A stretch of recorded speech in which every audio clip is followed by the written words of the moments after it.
Welcome to the Funded Now What podcast with your host, Andrew Lee Miller, brought to you by Growth Experts.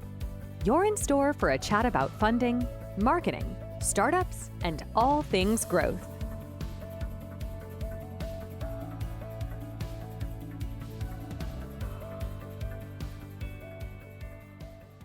All right. Hello and welcome back to the Funded Now What podcast. I'm your host, Andrew Lee Miller, also known as Andrew Startups. And as always, I've got an amazing founder here who's just raised millions of dollars, and we're going to give him some unique marketing advice from a new place you've probably never been. We've got Ómar from Reykjavik, who's the founder and CEO of Optise, which we're going to talk about in a little bit. But if you didn't know, because you're an American that's never been anywhere, Reykjavik is in Iceland. And Optise, I'm really excited to have Ómar here specifically because this is a new analytics, AI-powered analytics platform specifically for B2B marketers. And I happen to be the target and have the pain point and problem that Ómar is solving. So, Ómar, thank you so much for being here, man. It's a pleasure. Thank you for inviting me over, Andrew. Really happy to be here. Hopefully we can I can share some good advice and then get some good advice from you. Oh, yeah. I think that's definite. And so with Optise, which is O-P-T, how do you spell it? So it's Optise. So it's a short for optimize. So it's optise.com. Right. And I worked with a lot of startups all over the world. We're the only country that I know of that puts a Z where an S is in that. So it looks like Optise. And before we started recording, you were giving me some background on why you picked that spelling. Can you say that again? Yeah, I think it's a short on Optimize, and we're very happy with, but we kind of pretty early on figured out like America has a Z or Z in analyze and optimize and all those words, but the UK spelling and the more kind of traditional European spelling would be using S for analyze and optimize. So we decided to go the S route, and it's almost embarrassing to say, but the reason is that sometimes, and nothing against growth experts, but the the Z or the Z sometimes looks like it's low quality to you. Yeah. It's cheap. Your words. Cheap yeah, to you. yeah. No. I don't want to use your words. We're recording, but no. And I have gotten that a lot. But at the same time, it depends on where your customers are. Are you trying to acquire Americans or European customers and clients? So our target audience is Europe and North America. That's where we feel like it's going to make the biggest impact and help out most companies. Okay, so it's totally okay to rebrand and use a different name in different locations. Like it can be the Optimize product by Optimize with a different, spelling for the US. But also, what you'll find usually is marketers in the US are more early adopters for stuff. Mm-hmm. So if you picking those two markets, you'll usually have much more rapid adoption in America than you will in other places. People, Europe is just more risk averse. They're less, ready to try new things, and really old school really holds true a lot across Europe, as opposed to American marketers are like constantly looking for the new thing. We're like inundated right now with AI stuff, and it's all coming from America mostly. Yeah. So I think if you're trying both of those markets, it would make sense to curate to America first, just because you can get your, first 10,000 or 20,000 users there, and then figure out how to explain it to people in the UK that it's spelled wrong. Yeah. That's really good. Thank you. But one other really quick thing is about the Z. It doesn't matter what you think as a founder. Iceland and Europe is like so design focused, and you look like, with your glasses and stuff, a guy that really likes like really high quality design. These whole things. You look fantastic. Whereas I don't care about any of that. It's just about what's going to convert for an early stage startup. And at the end of the day, it doesn't matter what the founder thinks. You put it out to some people, and if it converts with. Also, it doesn't really matter how Americans pronounce it. The OPT gets the idea of what the product is across, whether you pronounce it right. So it probably doesn't even matter, because if they mispronounce it, they're still going to find it, right? That's a really good point from you, though. It's something we thought about a lot, and I think we would need to kind of test it a little bit if we're feeling like Americans just don't get it, and then we might need to reconsider. But I was kind of secretly hoping that they would get that this is supposed to be a kind of a part on Optise or Optise. So Yeah. we'll see. We'll see. But I think I need to put it in front of a lot of people. But we do get Optise once in a while. Yeah. So which is fine. yeah. I'm not a branding expert. I literally just try to teach founders from a conversion rate optimization point of view. And you've already got a great brand, and even Optise makes sense. So it doesn't matter how they pronounce it. People were saying Uber and still do in a lot of the world. It doesn't matter. You're still calling it to get it instead of a taxi. So how do they say Uber in Iceland? It's actually Uber. Okay. I mean, Iceland's kind of a funny country because we kind of sit between Europe and America, and I think most people would kind of associate us with the Nordics and Europe, Totally. but we're quite American in kind of culture because we used to have an American base here in Iceland for a long time. So we're quite influenced by the American culture, and most Icelandic people speak American or English very well. English, but an American version. Yeah. That's sad in some ways because I think Netflix has made that even worse. But another thing that Iceland has is you had the cheapest flights to Europe for like 10 years with WoW Air. I don't know if it's the same, but more Americans have had a long layover in Iceland than in the last 10 years than any other place, really. Yeah. And so you had, a large influx there for better or for worse. But, I'm not wildly pro-American like most people are because I've lived abroad for so long, and I know what we're good at and what we're bad at. But what we are good at is launching startups and taking risks, and that's why I'm really excited to chat with you because I have this problem. So the problem that you're solving is Google Analytics sucks. Been our North Star solution for marketing and metric for the last fucking 25 years, and it just consistently gets worse and worse. Now when I work with clients, I say, we need at least 2 analytics or data sources to compare because Google Analytics is no longer trustworthy. So before we go any further, tell me or us about your product and what you guys do specifically to solve this problem. Exactly. So I've been in B2B marketing for 15 years, and I was CMO for a B2B SaaS company for 8 years, where I was responsible for everything marketing related, and the website was one of those things. And what I realized was that marketing is a special type of department. It's got a lot of hats, and I once counted that I had 17 hats. It was PR, SEO, social media, content, campaigns. It was just so much. And websites was kind of, that's the trend. It's the website are kind of going into a marketing department now, or kind of a revenue department, because it's not a IT product. It should be, it's is it live or not? It should be how many leads or how much revenue is it generating.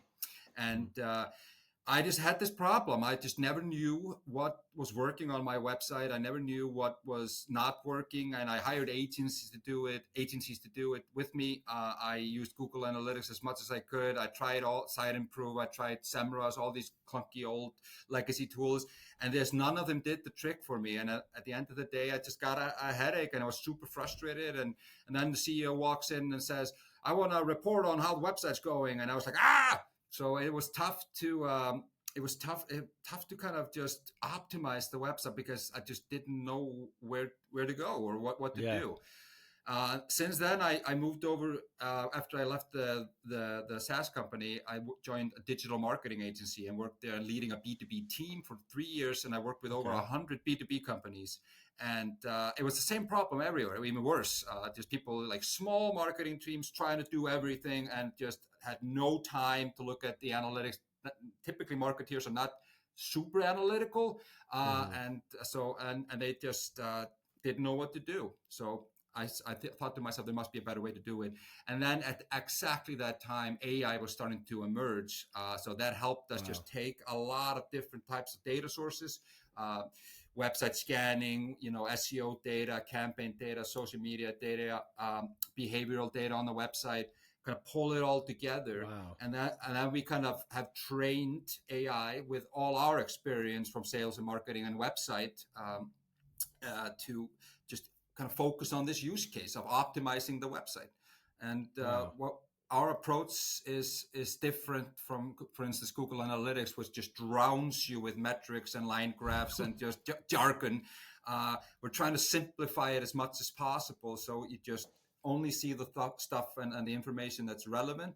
And instead of just showing you numbers and metrics, we're trying to tell you a story, trying to tell you what's actually going on the website through insights, different types of insights. So one insight could be, for a very typical one, we get this all the time when we're working with companies, and we get the mobile score on the website is poor or isn't good enough. Like page speed, mobile page speed insights. Page speed, the loading speed and the page speed. That's one of the biggest factors for a low mobile scores. It just takes too long to load, and that does two things for a company.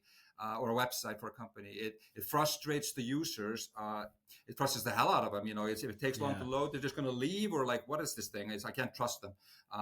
And also, which is also a big thing, is just SEO and AEO. Yeah, pisses off Google. Yeah. So it pisses off Google. Google does punish a lot. It keeps points on all these things. So it's like there's so many things like meta descriptions, alt text for images, for accessibility, but mobile score is a big one. So if you have a low mobile score on your website, you have no might chance. not even. Yeah, almost. You're going to rank way lower. So that's one issue that we call those issues in our tools. So we flag them as an issue. The mobile score is low on your website, and here's what that means, why that's important, and then we tell them what to do to fix it and how to do that. So that's the kind of, I would say, the core element of the product. We also have metrics in a completely different way than Google Analytics. So we have the metrics for the people that do love the metrics, but we really want to cater to those insights, and so it's easy for people to kind of understand what's going on, put it into action. Makes sense. And all of it's specific to optimizing the website, or you can get campaign data and stuff like that as well. So we're gradually moving more into just overall marketing, B2B marketing. Mm-hmm. We're not that far away from putting campaigns into the tool as well, where we could get campaign data, and because the website has a lot of data on what happens after the campaign, like after that click. Yeah. So I hate when I was working at the agency, often we would go, wow, this campaign, it delivered you this many clicks or impressions, but who cares? And then no idea after that. Yeah. And then you either need to go into a CRM or something to track that. But so one of the things we want to do is give advice on everything related to marketing. So it's helping you with discovery, on SEO, and now the talk of the town, what everybody's talking about is AEO, which is answer engine optimization. People looking up in ChatGPT and stuff like that. And then we want to be able to help them with content, help them with campaigns, helping them with SEO, helping them with user experience on the website, messaging, positioning, just everything that has to do with their marketing and website world. Amazing. And I think, you're starting in the right spot, because I always talk to prospects that I'm about to work with for consulting on their marketing. And I explain to them, yes, I know you want to go and launch growth campaigns to grow your company, but it all starts with what I call the marketing foundation, which is either the website or your app store listing page. You have to start there, because then all the other campaigns are worthless if you're not optimized there first. So that's the right way to lock in a customer, because, even if any marketer that knows that what they're doing knows you have to optimize the site first. And so that makes sense for the name too. Awesome. So you raised a couple $1 million for this in Iceland. Were the investors all Icelandic or what? Yes, I'd say it's the leading VC here in Iceland. It's That's called cool. We're really thrilled to get them on board. I don't know what people think about the Icelandic tech scene, but it's actually pretty good. We got there's not a lot of us over here. It's only about 400,000 people, but we're very tech savvy, and we very innovative. So there's a lot of different tech companies sprouting up here, and Nice. And now the VCs have been catching up. So I think we're kind of entering a little bit of a golden age here in the tech scene in Iceland. Interesting. Nice. Well, I might need to go there and do an event. What time is it there right now? Just to check the time zone, since you're in the... It's 10 to 4. Okay, Yeah. so you're only 4 hours ahead of New York anyway. So that's unbelievable ability time zone wise too. So it makes sense. That's cool.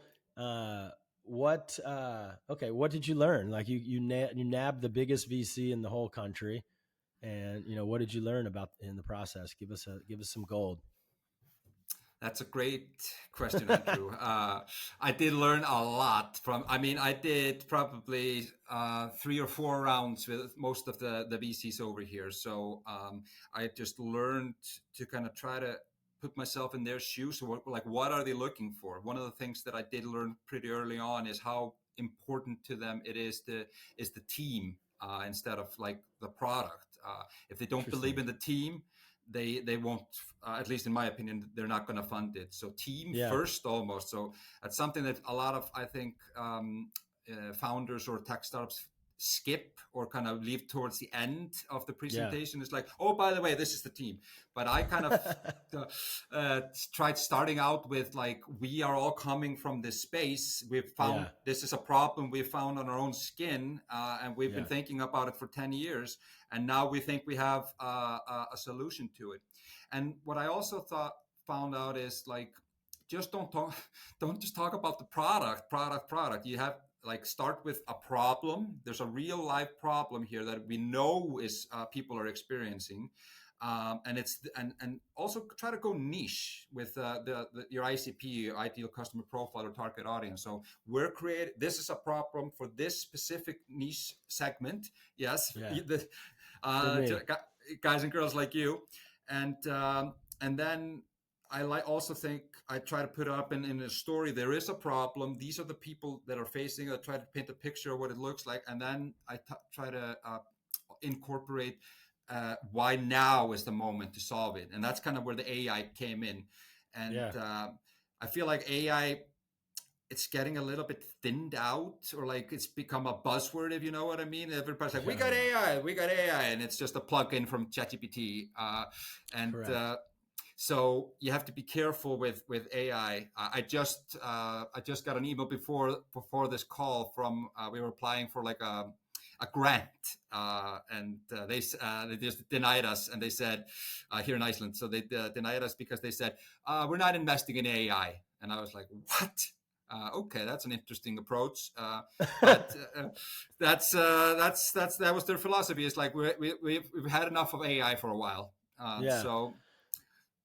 Man, you really are an open book, like you said before we started recording. I really appreciate that. And yeah, like there is actually AI fatigue already happening in San Francisco. As an end user, it's so hard on the daily releases. I mean, Google released like 13 new incredible things this week that are all individually world-changing products.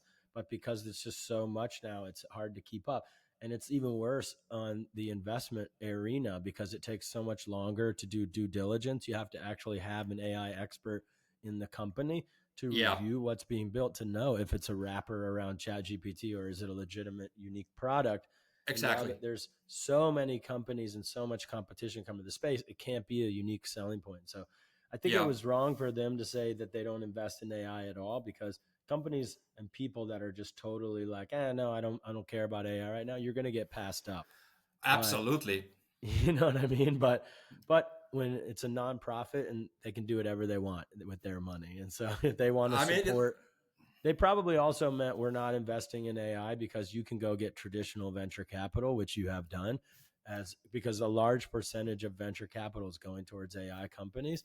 So the companies that don't have an ability or don't want to fake AI into their product are maybe more deserving of the grant. You're just being greedy, Ómar. You've already raised $2 million. Why do you need to go get a grant that is for some single mom's, startup? Like you're just taking money from everybody. No, I'm kidding. When you put it like that, Andrew, then I think you're probably right. But when you're a founder and a CEO, you have to be greedy and pretty kind of full on with I think with your own company. Well, yes and no, and not to argue too many things, but a really successful person once told me, startups focus on creating value and big companies focus on taking value. And so Sure. that's why it's dangerous often as a startup to work with, Google or Meta or something to try and build alongside them, because they'll Yeah. just take and lie to you, and you'll be excited because you're working with a big company. But no, as Yeah. a startup, the goal is to just give, not take. But you need money to stay alive. One of the main reasons that companies fail is they run out of money, and Yeah. you're still in that phase one of the product, focusing only on the website. So you want to make sure you have enough runway to actually get the job done. But That's um, it. so that makes sense. But which is, I mean, I've built my whole career around being what I call a cheap ass marketer, because even when we have raised millions of dollars, most of the marketing that you need to do does not really cost a lot of money. It's blood, Yeah. sweat, and tears and time investment. And Yeah. so that's what I was going to plan on talking to you about today. But there are some things that you can do, especially in the US and in the UK, to acquire attention from B2B marketers. So walk me through, okay, you got this money. I'm sure some portion of it's going towards marketing now. How ready are you to start really acquiring new customers, and how are you going about that? That's a great question. So we have not allocated a lot of money for like campaigns and kind of Mm-hmm. That's fine. I would paid marketing. I would say what we're really trying to do is, I mean, we're ready. We have a few customers at the moment. The official launch of the product is this July. Oh, Um, okay. so, so we're in beta mode now. People can go and get a free trial and everything, but we're planning on launching in July. But we do have a few early customers. I'm in heavy duty marketing mode right now. So what I have to be a little bit, like you said, clever about it, and not like, because I've seen so many companies just throw money out the window on bad campaigns. Mm-hmm. And I mean, that's one of the things we talk about. If your website is, you don't spend any money on optimizing your website, but you're spending thousands of dollars a week on driving people to that place. But what I've been focusing mostly on is just founder-led growth, where I'm trying to Yeah. just create a lot of content from myself. I'm putting it on LinkedIn, on Instagram, on Facebook. I'm trying to grow my network. We're creating a podcast ourselves, actually, about Okay. small and mighty marketing teams, and how it's Okay. what that feels like.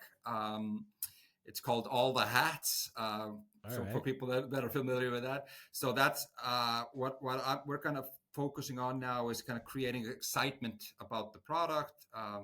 We feel like we have a Okay. pretty good brand. We did spend a lot spend a lot of effort on the messaging and positioning. That's something I think is incredibly important, and it Okay. seems like it hit home with you, which is that Yeah. the Google Analytics headache. That's so it's a lot of just content creation right now, and we're trying to get SEO exactly right as well, and Okay. AEO, of course, slightly Yes. different. I don't know if you've looked into that a little bit. Of Like course. Yeah. I yeah, can. yeah. Well. Maybe you can give me some advice on what's the difference, because I've been looking into that quite heavily Yeah. between eight. Yeah. Oh man. So much to unpack there. First thing is, doing a ton of marketing when you're still in beta mode and focusing on SEO when you're still in beta is not a good idea, because you did mention like foundational stuff, like, just putting out content and stuff. That's fine. But when Google knows you're not fully transactionable, they're not going to Mm, rank you high. So I don't know. okay. I saw a lot of logos on your website. It did not portray a company that's still in beta. So I think there might be a disconnect on that. And I don't know why you would wait in beta for that many months. Like, if you have companies that are using the product and you're getting good response from them, then Hmm. fucking push it out, man. Like, like Yeah. founders get worried. We have to wait till this feature is released and whatever. And actually, it's not necessary. The signal to launch is based on customer feedback. And so if people are using it and liking it and telling their friends or giving you good feedback overall, like the NPS is high, then it's time to push it out. And the faster you can get it fully functional, transactionable website, the faster you can actually start ranking. So that's the first thing I want to say. The Yeah. second thing with AEO and SEO. So SEO is going down in importance a lot. Like, we growth experts ourselves, I've been doing SEO for 20 years. We published maybe 60, 70 blog posts legitimately not written by AI this year. Almost all Yeah. of them are first page rank on Google already within a Yeah. couple months.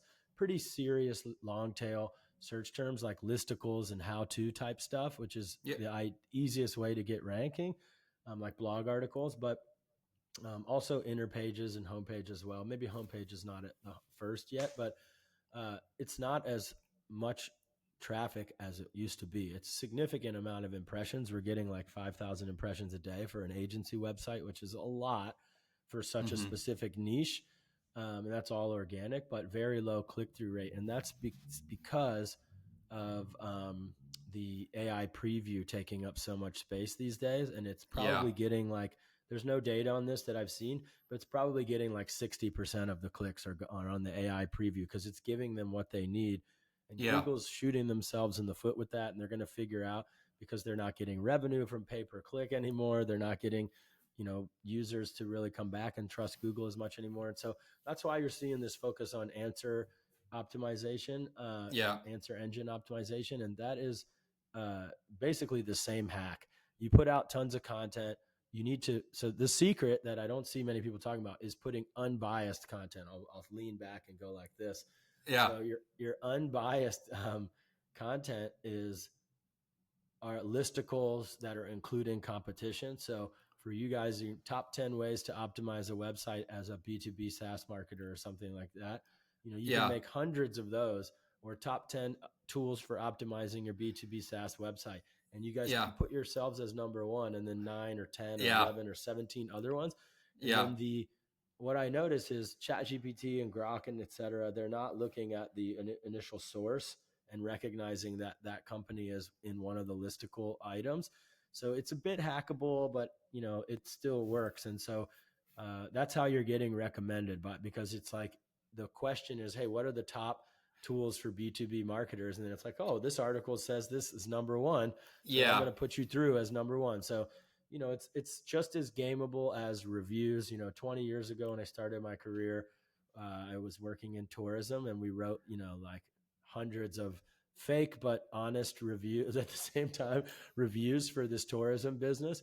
And then Yeah. the aggregate of that would be a high positive number, but marketing all starts with confidence behind the product being better than anybody else. And so, Yeah. that's the difference between black hat and and actually doing a normal thing. Is like, if you have a superior product and you actually are the best way for a founder to get that Yeah. their website optimized, then you can go and you can be pretty gray hat on the marketing side just to get it in front of the right people. And so that's the difference versus, I just want to scam people and illegitimately promote my affiliate link to Amazon or something that doesn't help anyone. Yeah. And so with the answer engine optimization, that's the number one thing. So I think the podcast is good. Written content is really good. There's listicles. There's putting reels and shorts on every platform. There's infographic content, but it's mostly pulling from the written blog articles like really fast like that. And so I think, Yeah. once you start to see search engine rankings coming from that stuff, then it just becomes an addiction, writing more and more of those articles. And Yeah. you use ChatGPT to get the first 25% of it done. And then you have Mm-hmm. a team member or yourself can just rewrite it. And really, the less AI that you publish, the less AI writing you publish, the better it will be for your SEO and AEO as well. I mean, Yeah. everybody thinks they're so smart. Like, I can make content for my LinkedIn so fast. I didn't get any impressions on that. That's Yeah. because there are identifiers that are in algorithmic ways of people identifying if you're just, first of all, if you're listening to this and you're using AI to write your email, and shout out to Nick on my team who still does this. He puts it automatically puts best and then your name. But if you have a signature already on your email and then it says best and then your name, someone Yeah. like me knows that you just wrote that email with AI. Similar Yeah. to social media posts, if there's emojis and like green check marks on every bullet point, then I know that was AI that came up with that. And then And the on an email, hyphens. the hyphens, and I then the email, capitalized like, every letter. Yeah. yeah, some of the words are bold, like that kind of stuff. So Yeah. people that are just copy pasting things, so that you're never going to get any result when you're doing that. But anyway, so that's the long answer on the answer engine optimization stuff. It's like, just like SEO, it's not really hackable, but if Mm-hmm. you massage the search engines and you give them the content, then that's what ChatGPT is stealing from. It's it's stealing from people that are publishing legitimate content. That's what it Exactly. is Yeah. too. It's Yeah. stealing. It's not really citing those places, and unless you're asking for a link, you have to like give it another prompt, like, okay, give me the links to this. Exactly. Yeah. So, I've noticed that. but you will get traffic from it. I'm sure you already see it because marketers are using it a lot more than the average human. I don't know about Iceland, but in America, we've gotten to about 15% penetration with AI, people using it regularly. I'm sure marketers are over 50%. Maybe. So that's good for you. Yeah. No, that's a great tip on the lists. That I think, because I've fallen for that myself. It's like top 5 project management tools, and then I'm on the Monday.com's website. It's their reading blog. a blog. Yeah, their blog, and they're number one. I was like, what? Wait, they're number one. What website am I on again? And but that that totally works. Also, and you are a B2B marketer, and so one thing I know that you agree with, we become a little more immune to the lies that companies do. I was just talking to my wife on the beach this morning about this, because we have arguments over Instagram stuff that she shares, and she's super intelligent person, but she's not trained like we are to know that it's easy to make up that shit. Like we do. Like, you know what I mean? And so I never trust any one piece of data. It's got to be an aggregate. It's got to be a large data set. Yeah. And companies lie. Every single thing that companies say is a lie, period. And even if it's a startup, they've faked it to make it to what you're seeing. And, so being duped means the average person is so confused and never even realizes it's Monday.com. Yeah. My previous sales or chief revenue officer, he used to call it, we're not lying, but he would call it massaging the truth or inflating the truth. I was like, isn't that just another lie, man? But everybody does it. All the numbers on website, and just all the claims, you have to take it with a grain of salt. Yes, this is what I say, because I'm a pretty aggressive marketer, and especially when I work with European founders, they're like, I don't know if I want to do that, Andrew. And I, to sell myself, I'm always like, okay, I'm going to be like the devil on your shoulder, and the founder can be the angel on the shoulder of the startup, and there's a happy medium between them. But I never, ever, ever, not once in my career have ever flat out lied. And the difference between faking it till you make it and lying is, we are in talks with this company, but all I've really done is I've sent an email to that company and they haven't even responded yet. That's a faking it till you make it. I'm hoping and praying and manifesting that company is going to respond, but I'm never going to put the logo of the company on the website, even when I'm not working with them. That's the difference between a lie and faking it till you make it. When it comes to numbers, I do not lie about those. You can fluff it up in the sense of like rounding up a little bit, or you can say like a fluffing up means, and I like putting this on the record because if we have worked with, 100 companies, I'll be like, we're working with hundreds of companies like yours. That's true, but it's pluralizing it versus it just being, we've worked with 100 companies. And so that's what I mean by faking it till we make it. But we don't want to lie and be like, especially when you're in an analytics platform, you got to be like really serious about giving accurate numbers, as that's the unique selling point of working with you. Like Google does not give accurate numbers. People don't know this. Google Analytics gives you sample data a lot and portrays it as actual factual stuff. And so, and what I think they really made a mistake with also is renaming the metrics over the past decade, with like the session and taking away like just normal traffic reports and stuff. Oh, it's horrible. When GA4 came out, that everybody that I've talked to is like, I don't know what's going on in there anymore. They made it more complicated. Yeah, it was probably the worst Google release in the company's history. I mean, besides like Google Plus, maybe that was a pretty bad one if you're old enough to remember that.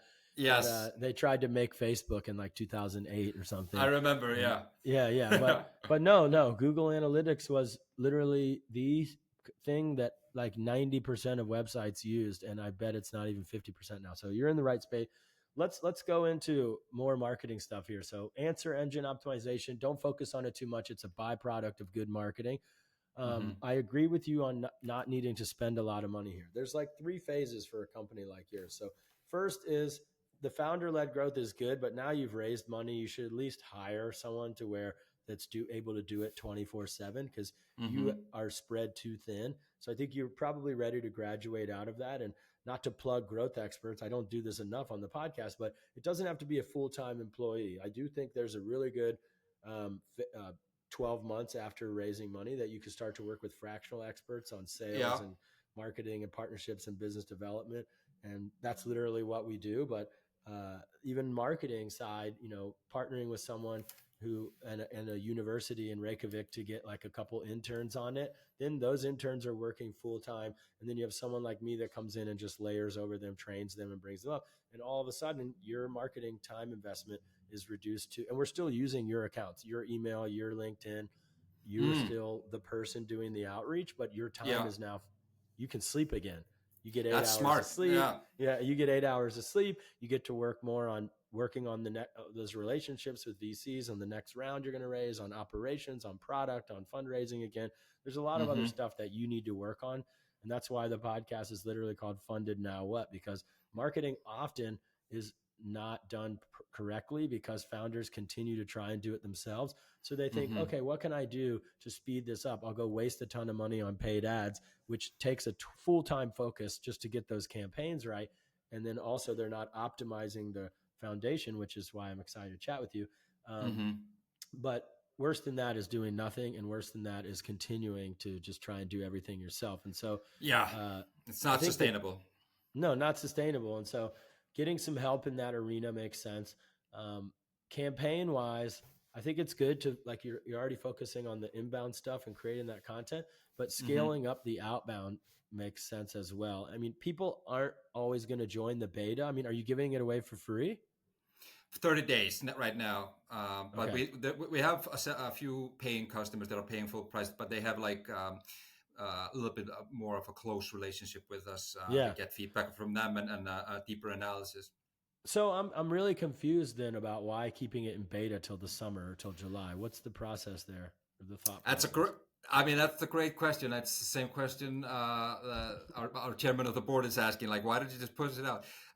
It's just, I think it's not that we're like, it's not ready. It's not ready. There is stuff that just needs to be finalized before we put it live.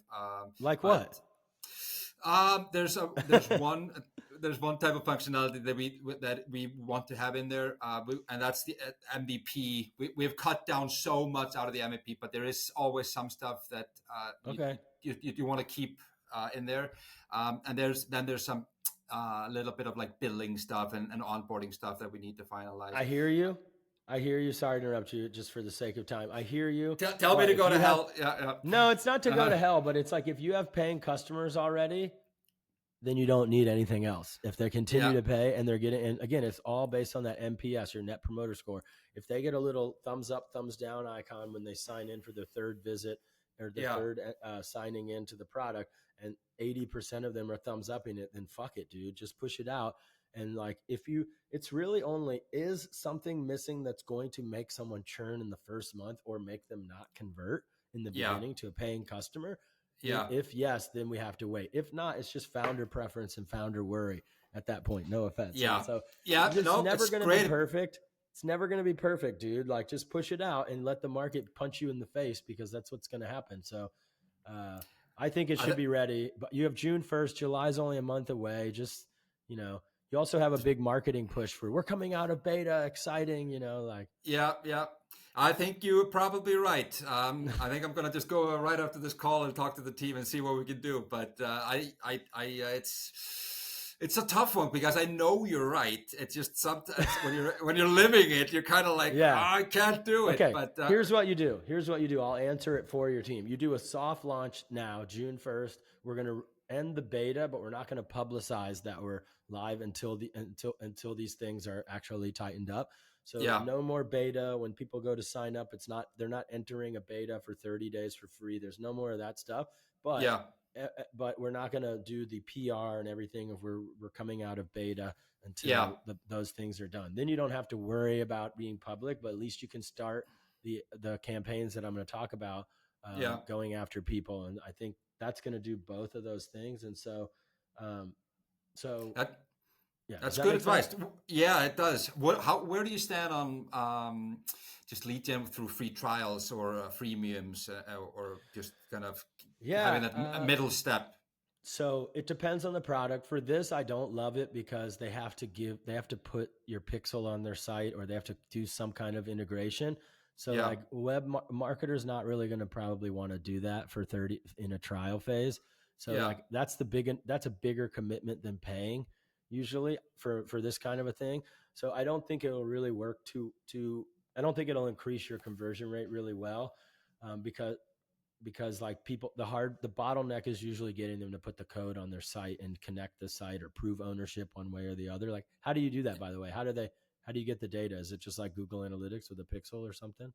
So we're connected just through an API to Google Analytics right now, but then we try to pimp it up as much as possible. Nice. Okay.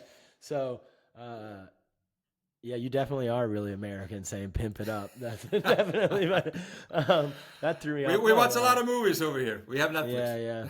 It's cold and rainy a lot. Yeah. True.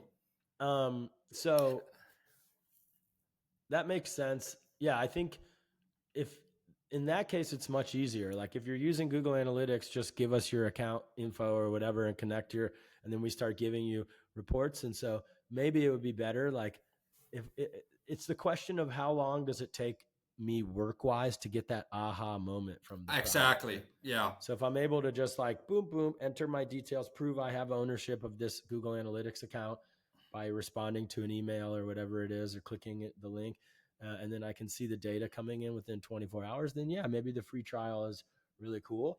It Yeah. also depends on how amazing that aha moment is. Like it sounds like, from a high level, just being real with you, and the things that you mentioned, like the mobile page speed insights, like there are a lot of free tools that give that stuff. I can name Sure. drop one, Yeah. seoptimer.com. You should definitely look at it, by the way. Yeah. But it's just a guy in like Taiwan, I think. I mean, he's an American guy, or British, but he's living abroad and just builds these SEO tools. And I've literally built my whole career using his free SEO tools. Okay. They give you all the page speed insights and the things that you need to fix. So it needs to be way deeper than that and way Yeah. more interesting than that to convert me to a paying customer. What's the price point? Is it like 50 euros a month or something, or what? So we're figuring it out at the moment. What's the exact price point? But it's somewhere around 149 to 199 Okay. per month. Yeah. Okay. Nice. So I'm sure it does a lot more than just the mobile page speed insight stuff. And I'm sure you'll give me a free account to try it out for a month Absolutely, or whatever man. after this. But yeah, that's the key, is that in that 30 days might be too much then.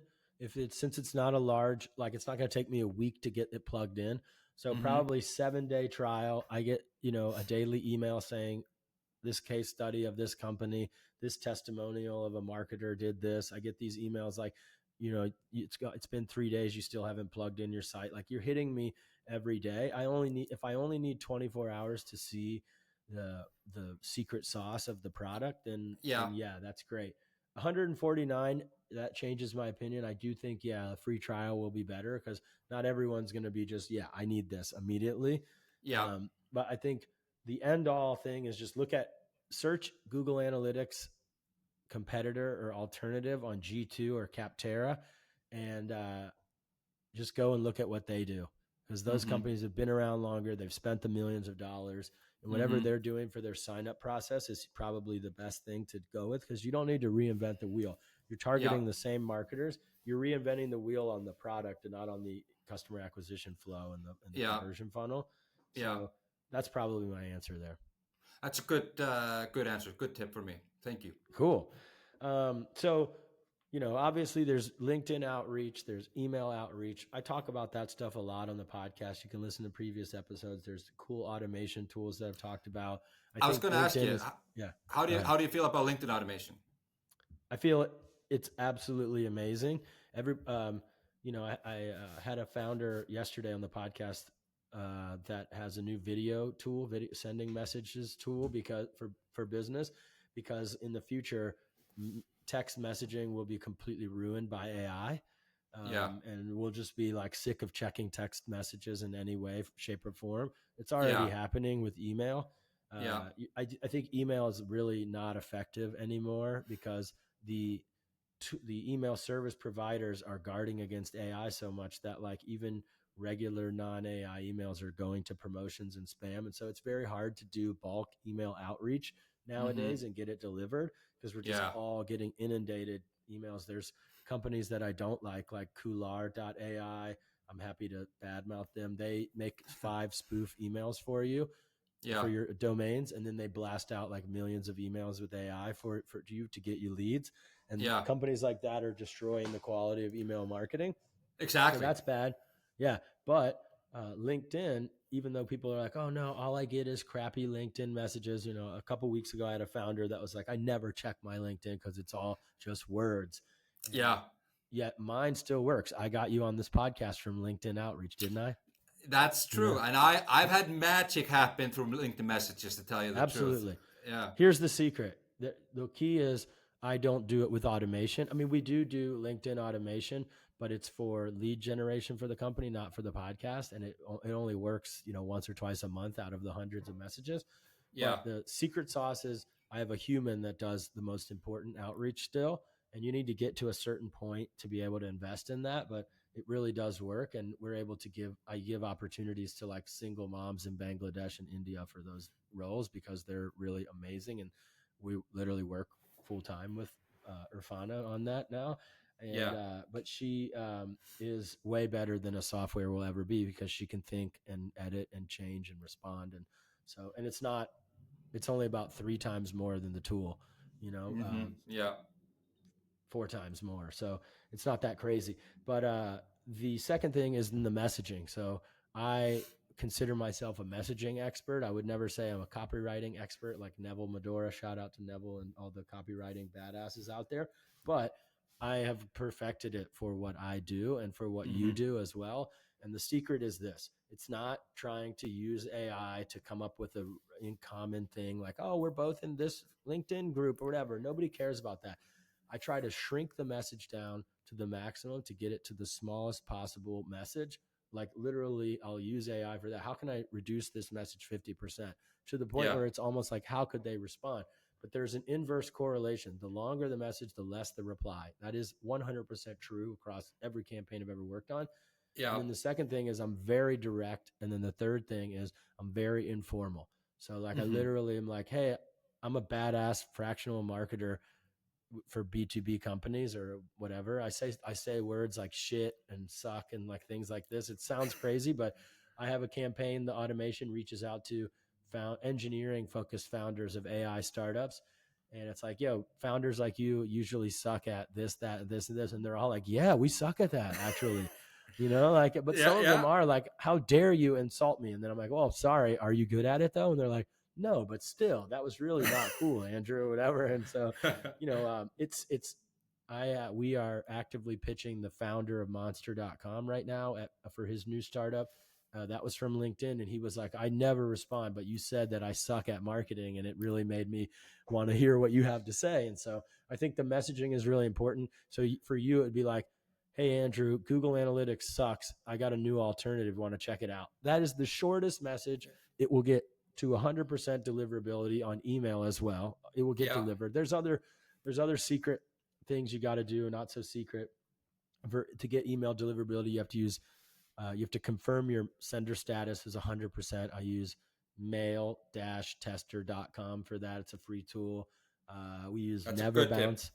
We use Neverbounce to clean out the list. Like even if you scrape from Apollo, which is not good because it's all Gmails and not people's work emails.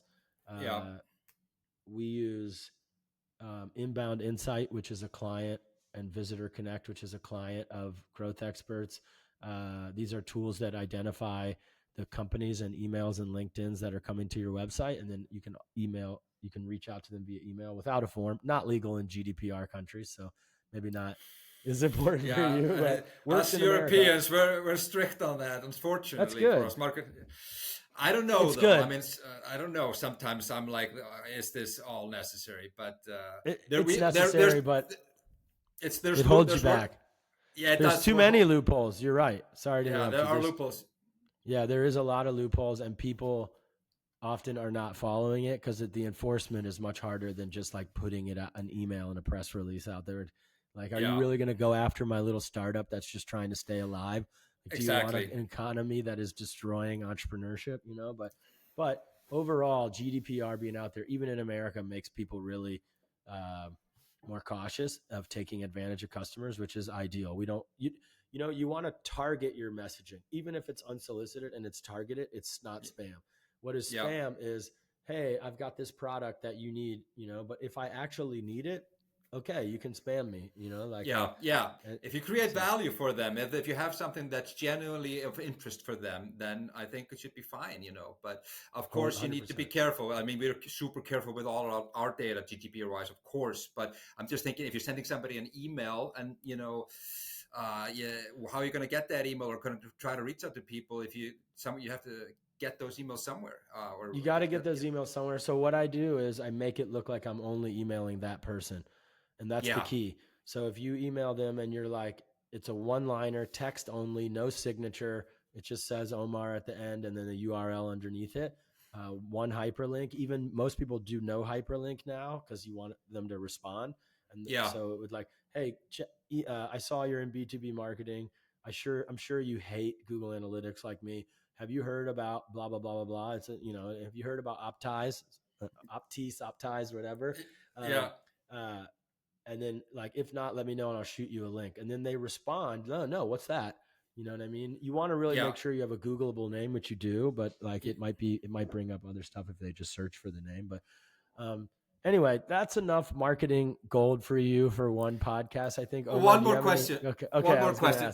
I have one more question for you though, because this is, you know, I've just debated this over coffee and beer so many times.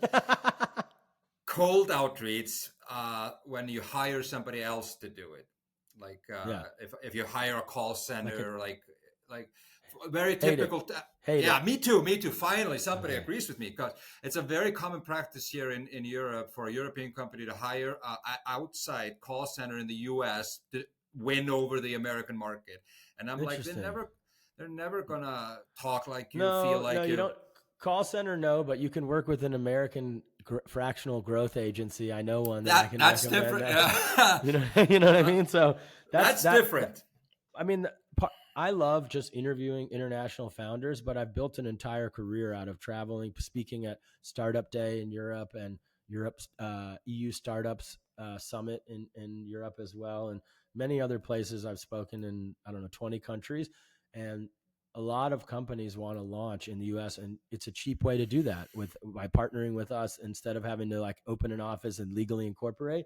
So I think that's a no-brainer, but we wouldn't skip to call centers. We would do a lot of the non-GDPR compliant outreach, the targeted outreach. The last thing, you know, I do have to go in like 2 minutes, and this has been the longest interview I've ever done for the show, but it makes sense. I'm proud of that.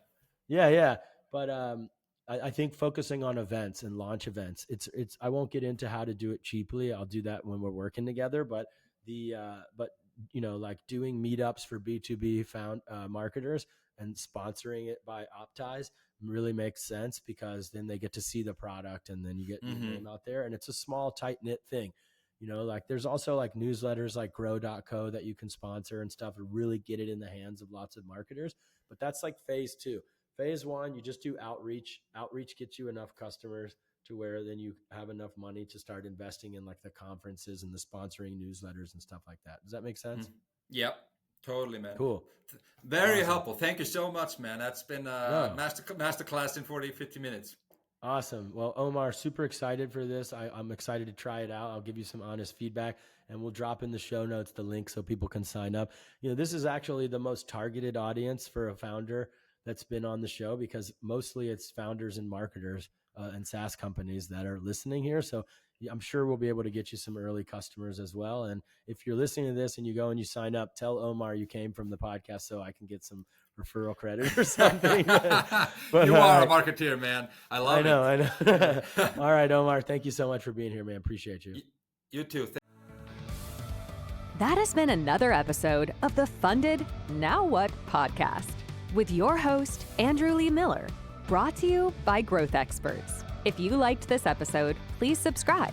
And if you really liked it, please share with other founders and entrepreneurs. Thanks.